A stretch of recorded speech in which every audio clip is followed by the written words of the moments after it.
Today, I'm excited to bring you a very unique deck. It's from Giuseppe Maria Mitelli in 1660. Now, Giuseppe was an artist who was active in Bologna during the late 17th century. And I think this is one of his masterpieces, although I haven't explored the rest of his art. I think this is the only tarot deck he did. And this particular edition is from Giordano Berti in 2017. And Giordano does a lot of different decks. This is the box. It comes in a nice hard box. Has a little catalog, 2022, of a lot of the decks he has for sale. And there's also a deluxe version available. Comes in a larger box with a really nice hardback book and, of course, the deck. And I was hesitant to get that one because of the price. It was quite a bit more than this deck, which wasn't cheap. It was about $80, $85. And I bought it from Tarot Arts here in the States. And I'm pretty sure you can get it in Italy too, but it might be quite a bit on shipping. So I just went with the national seller here and got the deck within 2 days. Now the cards are very unique. It's a 62 card deck and it has 22 majors, but the majors, a lot of the cards have been replaced by other cards that aren't conventional, and they have different interpretations. Now, the reason it's 62 cards is because the minors, they jump from ace to six. All the 2s through 5s have been eliminated in all the suits. So I don't really mind that because they're mostly pip cards. So, you know, I think that's something I could work with. I don't know how easy it is to read with this deck. I'm really not a reader, but maybe some of you out there can tell me what your experience has been with that.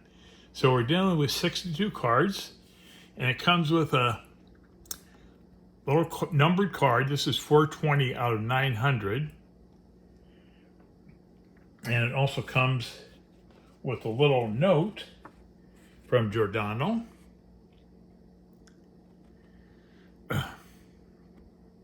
Signed by Giordano Berti. So those are nice little extras to have with your deck. Anyways, let's get into the cards. I have a little cheat sheet here so I can identify the meanings.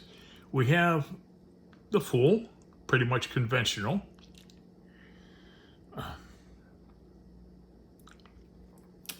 Next, we have the Juggler. Oh, the Fool means wacky deeds, by the way. The Juggler represents mischief.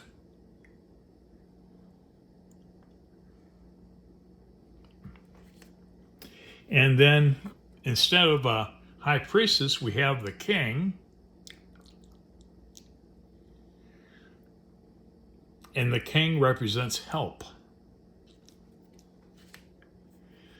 Next, we have the Emperor.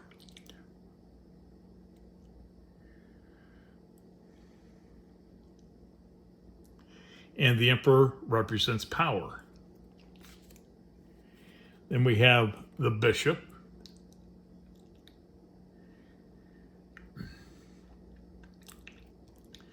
And the Bishop represents diplomacy.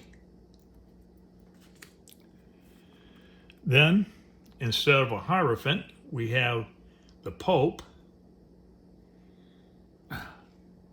which I guess is pretty much the same thing in old Italian decks. And the Pope represents advice. And we have the card called Love, not lovers, but love. No figures present in the card except for the angel, winged angel with his bow. And love represents feelings. Next, we have the Chariot.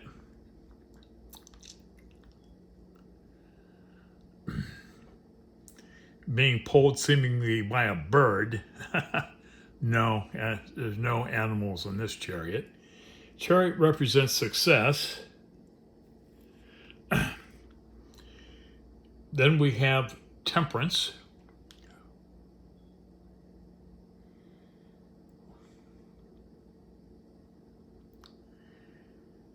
And Temperance represents patience.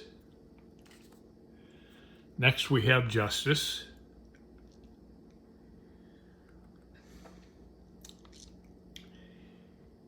And Justice represents adjustment. Next we have Strength. And Strength represents energy. Then we have the Wheel.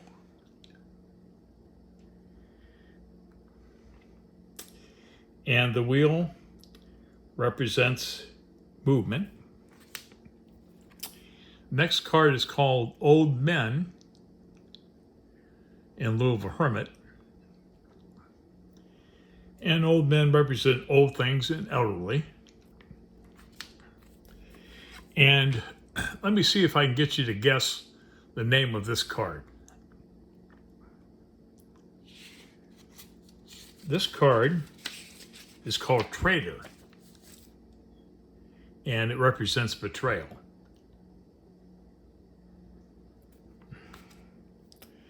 Then we have Death holding an hourglass, and Death represents confirmation. Then it jumps to Devil,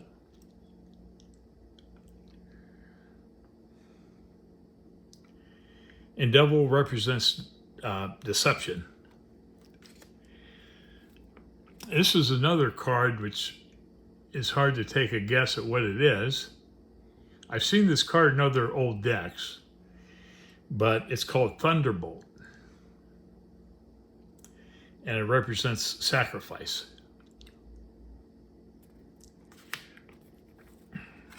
Then this is the Star card, rather unconventional.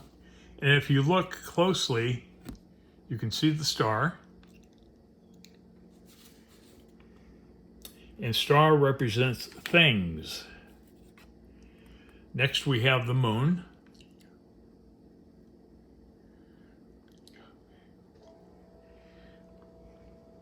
And the Moon represents at night.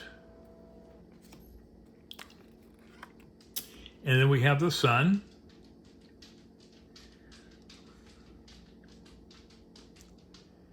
And the Sun represents by day. And next, instead of Judgment, we have the World card. And the World card represents long travel. And then finally we have a card called Angel. And it represents message, which is what an angel is, a messenger. And then we move on to the minors.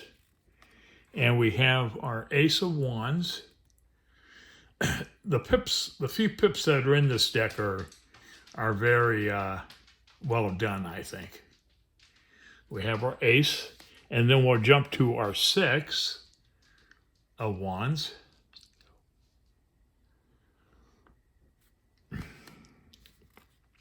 Our 7.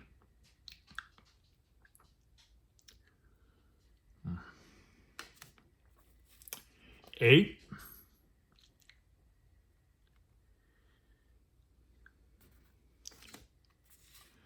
9.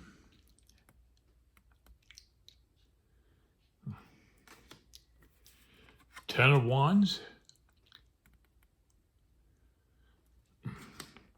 And pretty much conventional court cards. We have our Page.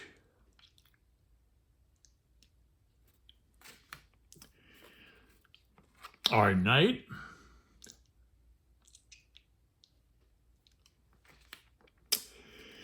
The Queen.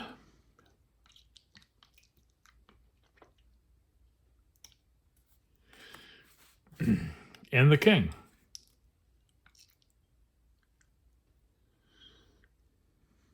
I like the colors on this deck too. Next we have cups. We have our ace.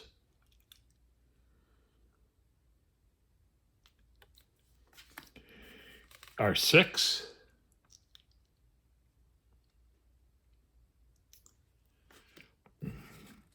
Our 7.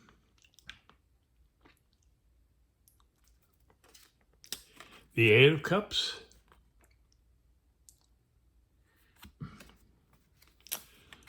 Nine of cups.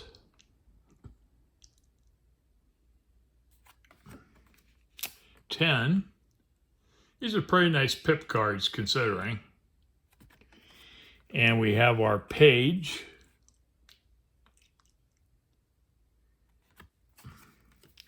Our knight.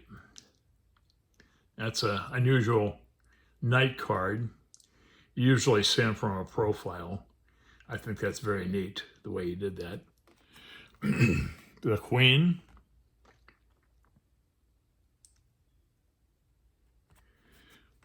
And the king.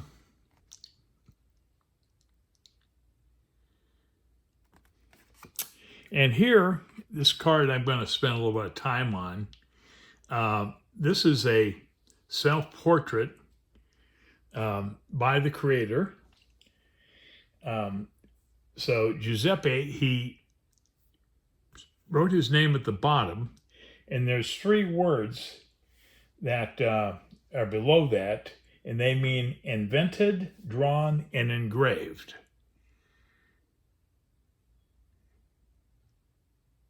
So there's his self-portrait. Very nice ace of coins. We go on to 6.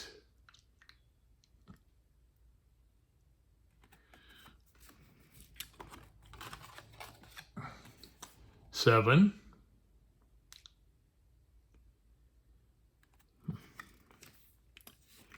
8. They all have different faces on the coins.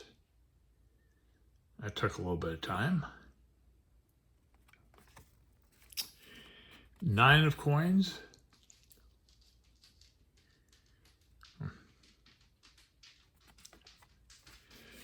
10 of coins. This one features animals.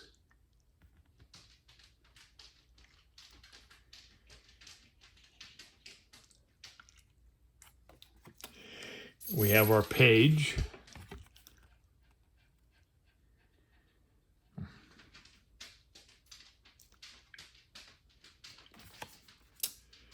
Our knight. With a bag of coins. Our queen with a bag of coins.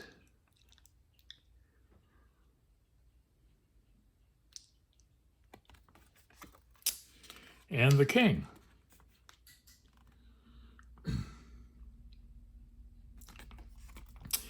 Finally, we have our suit of swords with an ace.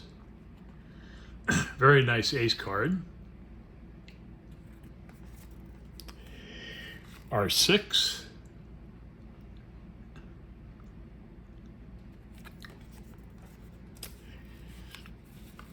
Seven.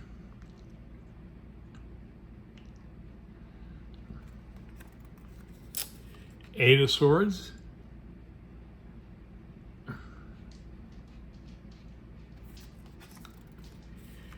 9.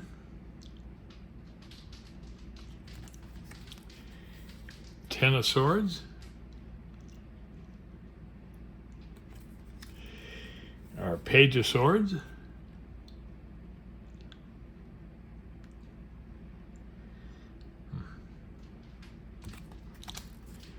Our knight.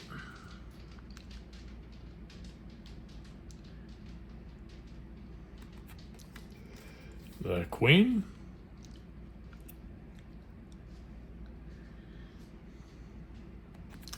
And finally, the king. And that completes the 62 card deck. I hope you've enjoyed it. The cardstock is very nice. Kind of reminds me of Meneghel's stuff. It's matte. It's nice thickness, nice cardstock, art stock. Very pleased with it. The cards are a little taller than maybe your conventional deck, but they're very nicely done. And I do want to recommend this Mitelli deck if you're into older Italian decks and from a remarkable creator. So my hat's off to Giuseppe Maria Mitelli in 1660 when he created this. And thanks so much for watching. Bye.